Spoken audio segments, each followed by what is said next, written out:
ഇരമ്യാവ് അധ്യായം 40. അകമ്പടി നായകനായ നെബൂസർ അദാൻ ഇരമ്യാവെ രാമായിൽ നിന്ന് വിട്ടയച്ച ശേഷം അവന് യഹോവയെങ്കിൽ നിന്നുണ്ടായ അരുളപ്പാട്: ബാബേലിലേക്ക് പിടിച്ചുകൊണ്ടുപോയവരായ യെരൂശലേമിലെയും യഹൂദായിലെയും സകല ബദ്ധന്മാരുടെയും കൂട്ടത്തിൽ അവനെയും ചങ്ങല കൊണ്ട് ബന്ധിച്ചിരുന്നു. എന്നാൽ അകമ്പടി നായകൻ ഇരമ്യാവെ വരുത്തി അവനോട് പറഞ്ഞത്: നിന്റെ ദൈവമായ യഹോവ ഈ സ്ഥലത്തെക്കുറിച്ച് ഈ അനർത്ഥം അരുളി ചെയ്തതുപോലെ യഹോവ വരുത്തി നിവർത്തിച്ചുമിരിക്കുന്നു. നിങ്ങൾ യഹോവയോട് പാപം ചെയ്ത് അവൻ്റെ വാക്ക് കേൾക്കാതിരുന്നതുകൊണ്ട് ഈ കാര്യം നിങ്ങൾക്ക് സംഭവിച്ചിരിക്കുന്നു. ഇപ്പോൾ ഇതാ, നിന്റെ കൈമേലുള്ള ചങ്ങല ഞാൻ ഇന്ന് അഴിച്ച് നിന്നെ വിട്ടയക്കുന്നു. എന്നോടുകൂടെ ബാബേലിൽ പോരുവാൻ നിനക്കിഷ്ടമുണ്ടെങ്കിൽ പോരുക. ഞാൻ നിന്നെ നോക്കും.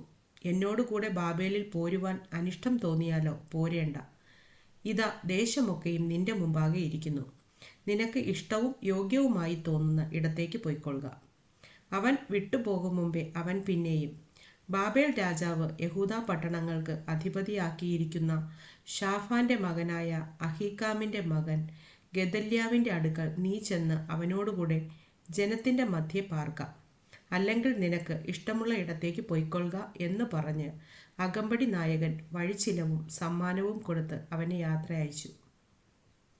അങ്ങനെ ഇരമ്യാവ് മിസ്പായിൽ അഹീക്കാമിന്റെ മകനായ ഗെദല്യാവിന്റെ അടുക്കൽ ചെന്ന് അവനോടുകൂടെ ദേശത്ത് ശേഷിച്ചിരുന്ന ജനത്തിന്റെ ഇടയിൽ പാർത്തു.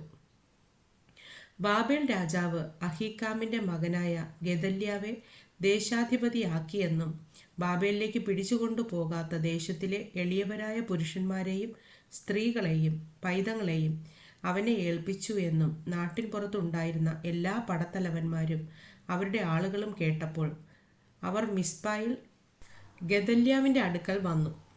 നെഥന്യാവിന്റെ മകനായ ഇശ്മായേൽ, കാരേഹിന്റെ പുത്രന്മാരായ യോഹാനാനും യോനാഥാനും, തൻഹൂമത്തിന്റെ പുത്രനായ സെരായാവും, നെട്ടോഫത്യനായ ഏഫായുടെ പുത്രന്മാർ മയഹാത്യന്റെ മകനായ യസന്യാവ് എന്നിവരും അവരുടെ ആളുകളും തന്നെ. ഷാഫാന്റെ മകനായ അഹീക്കാമിന്റെ മകൻ ഗെദല്യാവ് അവരോടും അവരുടെ ആളുകളോടും സത്യം ചെയ്തു പറഞ്ഞതെന്തെന്നാൽ: നിങ്ങൾ കൽദയരെ സേവിപ്പാൻ ഭയപ്പെടരുത്. ദേശത്ത് പാർത്ത് ബാബേൽ രാജാവിനെ സേവിപ്പിൻ, എന്നാൽ നിങ്ങൾക്ക് നന്നായിരിക്കും. ഞാൻ നമ്മുടെ അടുക്കൽ വരുന്ന കൽദയർക്ക് ഉത്തരവാദിയായി മിസ്പായിൽ വസിക്കും.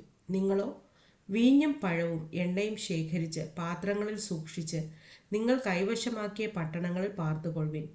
അങ്ങനെ തന്നെ മോവാബിലും അമ്മോന്യരുടെ ഇടയിലും എദോമിലും മറ്റു ദേശങ്ങളിലും ഉണ്ടായിരുന്ന എല്ലാ യഹൂദന്മാരും ബാബേൽ രാജാവ് യഹൂദയിൽ ഒരു ശേഷിപ്പിനെ വച്ചിട്ടുണ്ടെന്നും ഷാഫാന്റെ മകനായ അഹീക്കാമിന്റെ മകൻ ഗെദല്യാവെ അവർക്ക് അധിപതിയാക്കിയിട്ടുണ്ടെന്നും കേട്ടപ്പോൾ സകല യഹൂദന്മാരും അവർ ചിതറിപ്പോയിരുന്ന സകല സ്ഥലങ്ങളിൽ നിന്നും മടങ്ങി യഹൂദാദേശത്ത് ഗെദല്യാവിന്റെ അടുക്കൽ മിസ്പായിൽ വന്ന് വീഞ്ഞും പഴവും അനവധിയായി ശേഖരിച്ചു. എന്നാൽ കാരേഹിന്റെ മകനായ യോഹനാനും നാട്ടിൻ പുറത്ത് പാർത്തിരുന്ന എല്ലാ പടത്തലവന്മാരും മിസ്പായിൽ ഗെദല്യാവിന്റെ അടുക്കൽ വന്ന് അവനോട്: നിന്നെ കൊന്നു കളയേണ്ടതിന് അമ്മോന്യരുടെ രാജാവായ ബാലീസ് നെഥന്യാവിന്റെ മകനായ ഇശ്മായേലിനെ അയച്ചിരിക്കുന്നു എന്ന് നീ അറിയുന്നുവോ എന്ന് ചോദിച്ചു. അഹീക്കാമിന്റെ മകനായ ഗെദല്യാവോ അവരുടെ വാക്ക് വിശ്വസിച്ചില്ല. പിന്നെ കാരേഹിന്റെ മകനായ യോഹന്നാൻ മിസ്പായിൽ വച്ച് ഗെദല്യാവോട് രഹസ്യമായി സംസാരിച്ചു: ഞാൻ ചെന്ന് ആരും അറിയാതെ നെഥന്യാവിന്റെ മകനായ ഇശ്മായേലിനെ കൊന്നു കളയട്ടെ. നിന്റെ അടുക്കൽ കൂടിയിരിക്കുന്ന എല്ലാ യഹൂദന്മാരും ചിതറിപ്പോകുവാനും യഹൂദായിൽ ശേഷിച്ചവർ നശിച്ചു പോകുവാനും തക്കവണ്ണം അവൻ നിന്നെ കൊല്ലുന്നത് എന്തിന് എന്ന് പറഞ്ഞു. എന്നാൽ അഹീക്കാമിന്റെ മകൻ ഗെദല്യാവ് കാരേഹിന്റെ മകൻ യോഹന്നാനോട്: നീ ഈ കാര്യം ചെയ്യരുത്. നീ ഇശ്മായേലിനെ കുറിച്ച് ഭോഷ്ക് പറയുന്നു എന്ന് പറഞ്ഞു.